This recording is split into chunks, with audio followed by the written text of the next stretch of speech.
நண்பர்கள் அனைவருக்கும் வணக்கம். இந்த பதிவில் எதை பற்றி பார்க்க போகிறோம் அப்படின்னா, இந்த சீமை கலாக்காய் பற்றி தெரிந்து கொள்வோம். எங்கள் ஊரில் இதை கலாக்காய் அப்படின்னு சொல்கிறோம். உங்கள் ஊரில் இதன் பெயர் என்ன? இந்த கலாக்காய் செடியோட வாழ்நாள் அப்படின்னு பார்த்தீங்கன்னா 30 ஆண்டிலிருந்து 50 ஆண்டுகள் வரை இருக்கலாம் அப்படின்னு சொல்கிறாங்க. பெரும்பாலும் 30 ஆண்டுகள்.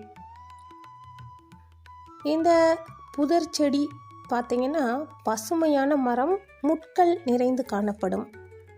இதோட பழம் சிறிய வட்ட வடிவமான நீள்வட்ட வடிவ பழங்களை கொண்டுள்ளது. இது புளிப்பு சுவையுடன் காணப்படும். இதில் விட்டமின் சி, இரும்பு சத்து அதிகமாக இருக்கிறது.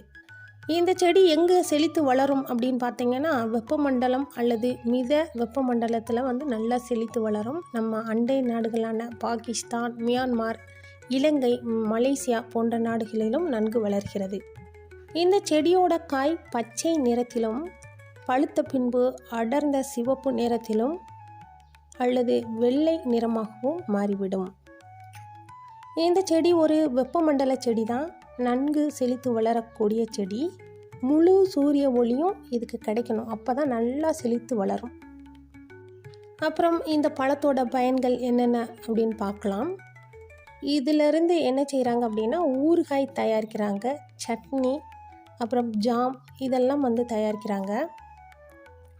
இந்த பழத்தை நம்ம சாப்பிட்டா என்ன நன்மை கிடைக்கும் அப்படின்னா, இந்த வெள்ளைப்படுதல் அப்படின்னு சொல்கின்ற நோய், அப்புறம் சிறுநீர் கடுப்பு இதெல்லாம் தீர்க்கக்கூடிய ஒரு மூலிகை மருந்தாக இந்த பழம் இருக்கிறது. இதோட விலை எவ்வளவு அப்படின்னு பார்த்தீங்கன்னா, ஒரு கிலோ 100 ரூபாய்க்கு விற்கப்படுகிறது. அது எப்பப்போ விலை மாறும் அப்படின்னு நம்ம சொல்ல முடியாது. பெரும்பாலும் ஒரு கிலோ 100 ரூபாய்க்கு இந்தியாவில் கிடைக்கிறது. இந்த பதிவு உங்களுக்கு பிடிக்கும் என்று நம்புகிறேன். நன்றி நண்பர்களே.